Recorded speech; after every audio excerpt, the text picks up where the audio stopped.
Hello and welcome to Ellen Ruth Soap. I'm Ellen and today I am not making soap, I'm making candles. Soy wax candles to be specific.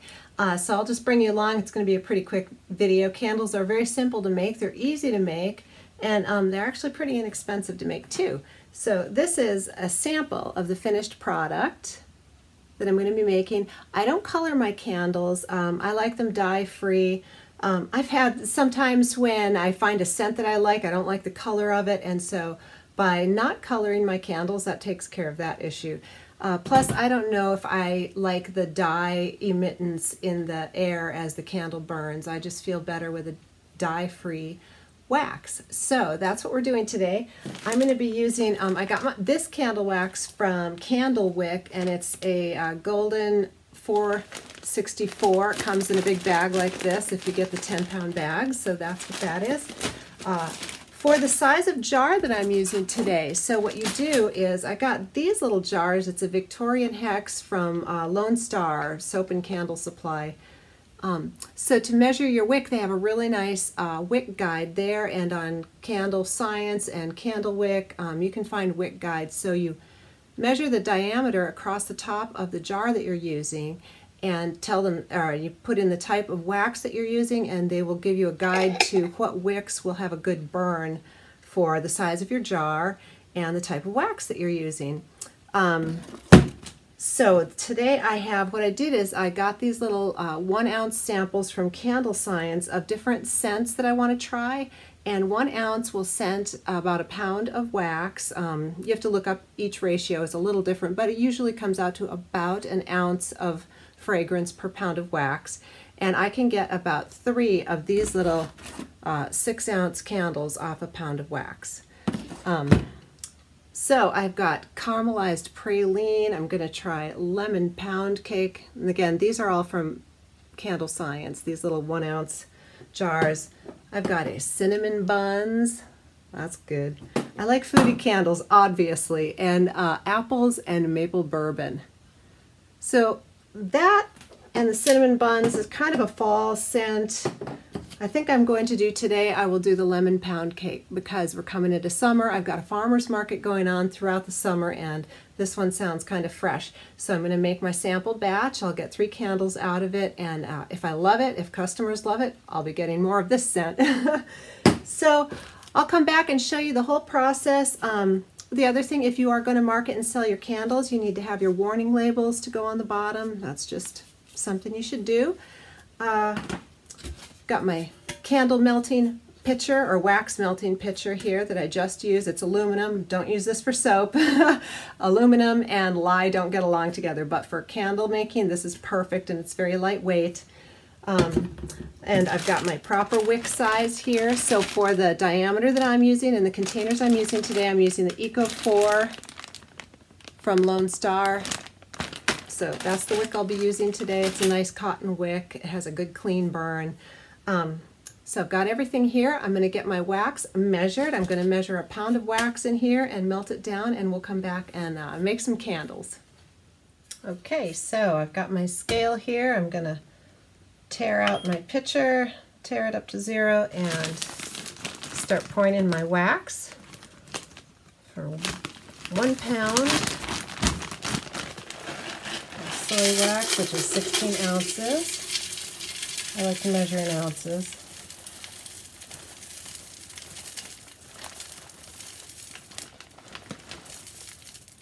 There we go.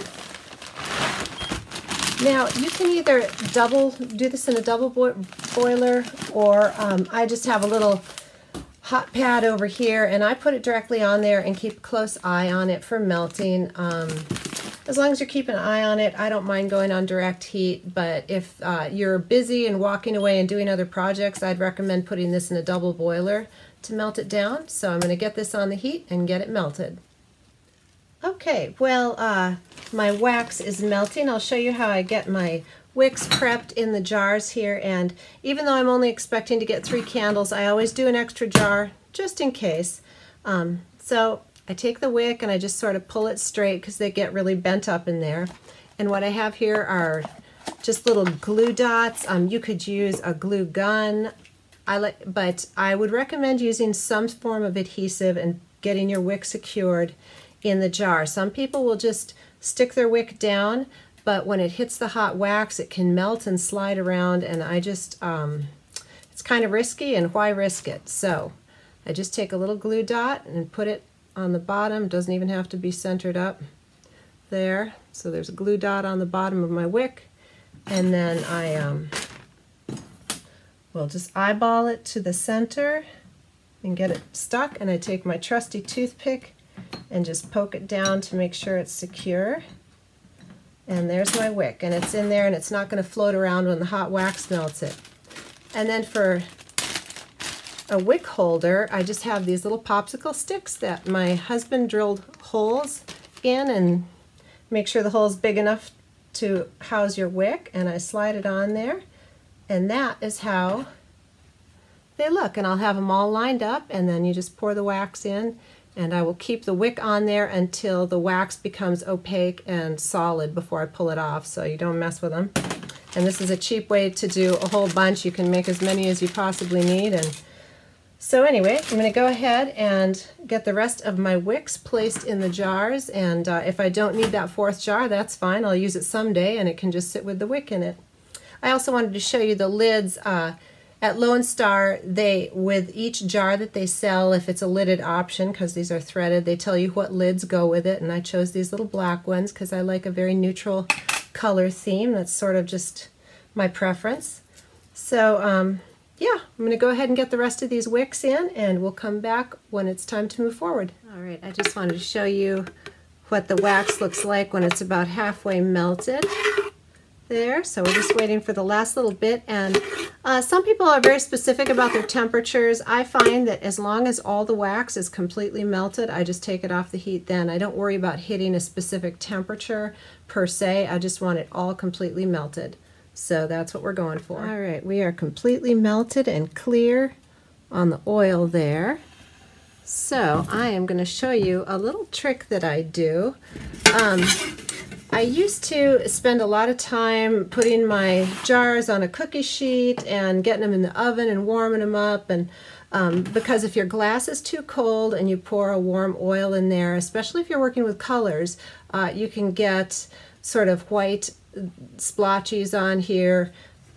But I'm not working with colors, which makes it easier. But what I do is I just park my jars around my warm container as my wax is cooling, and just the radiant heat will warm up the jars, and I'll just rotate them and move them around, and that just warms my jars up a little, and as the wax is cooling. Now you want to cool your wax down before you put your fragrance in, because if you put it in when it's too hot, a lot of that good fragrance will just dissipate out, and you'll get all the smells making the candle, and there won't be much left when it goes to burn. So you want to cool it off to, I would say, about 130 degrees before you add your fragrance, and then it will really bind in there so that the fragrance will emit when it burns instead of while you're making the candle, because that's what we want, isn't it? So I'm going to let my little jars cozy up here and warm, and let my wax cool down, and we'll come back when it's time to add the fragrance in and get pouring. Okay, we are cooled off to a good temperature to go ahead and add my lemon pound cake from Candle Science here. So I'm going to go ahead and add the entire ounce sample here to my 1 pound of melted wax. And it does smell really good. I hope the scent sticks around for a good strong candle scent, because it smells wonderful. So you want to stir this very well in to make sure that all of the little chemicals combine, if you will. You want all the scent to bind with all the wax particles. So I go several times one direction, and then I go several times the other direction. And it smells great. Okay, I'm going to pull the spoon out now and just set it in my sink. The really nice thing that I like about this soy wax too is it cleans up very easily with some soap and, warm soap and water, and it cleans up really great. So I just want to center up my wicks, and sometimes what I'll do is center it and bend the wick over to sort of hold it if I feel like they're migrating, because I really want this wicks to be centered up, and I probably won't need this 4th jar, but I have it just in case. So let me grab a paper towel just in case I drip. Okay. We'll go ahead and pour just right up to the elbow of the jar.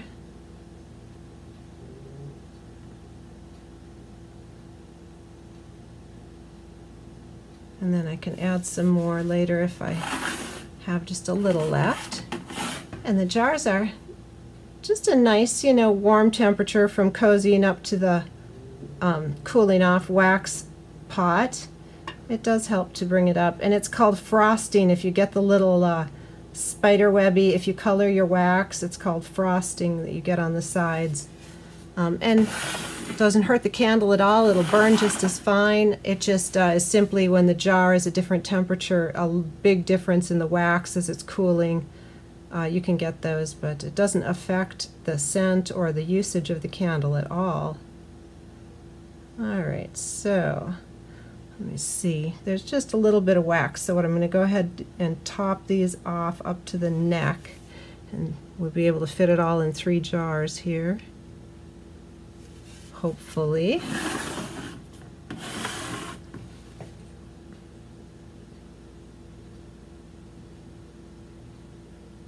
There we go. All right.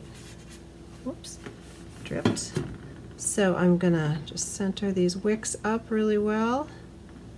And now the hard part is you just have to leave everything alone and let it cool until these are no longer clear. They'll become opaque slowly. I'll bring you back as we cool off.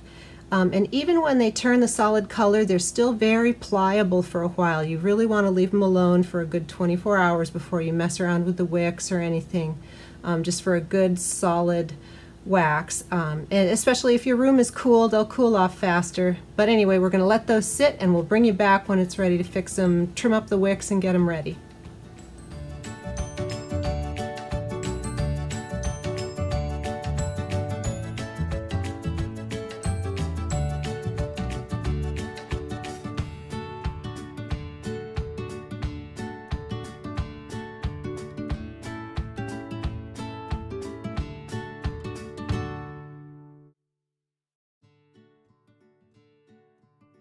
Alright, I'm back. It's been several hours. The candles are completely cooled to the touch, but they're not cured. So again, 24 hours to really fully harden, but they're totally fine. I mean, I can manipulate them and move them around. So I'm going to show you how I fix, let's see, can you see the little sinking? It had some crack on the top. Each one of these actually did. And I don't know if it's the fragrance oil. So the 3 of these did crack at the top. Here's an interesting one. I did the cinnamon buns. They did not crack at the top. So I don't know if it's the fragrance that caused the sinking or the temperature. But anyway, I'm going to show you how to fix that. Before I fix the top, I'm going to go ahead and trim the wicks. Now, you can use scissors, but the scissor will push the wick and it can move it. I like to use a clippers because it's a up and down, and it doesn't, I can do this without moving the wick at all. So I'm going to clip it about ½ inch maybe. So I've got the wicks out of the way. I'm going to take my heat gun and I'm just going to blast the top a little, and it'll just melt the surface area and pool the liquid down into the crack, and it'll be smooth and you'll never even know that it had a sinkhole. And I need power for that. There we go. So let me get my heat gun warmed up.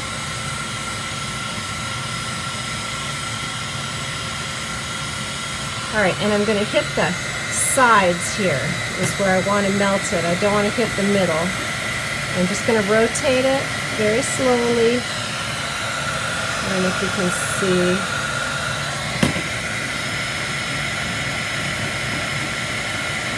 So here's a fun little tip that when I was making a lot of candles and my children were still at home, my boys, absolutely loved bonfires. We built a house and we had a lot of scrap wood that we would do burn piles.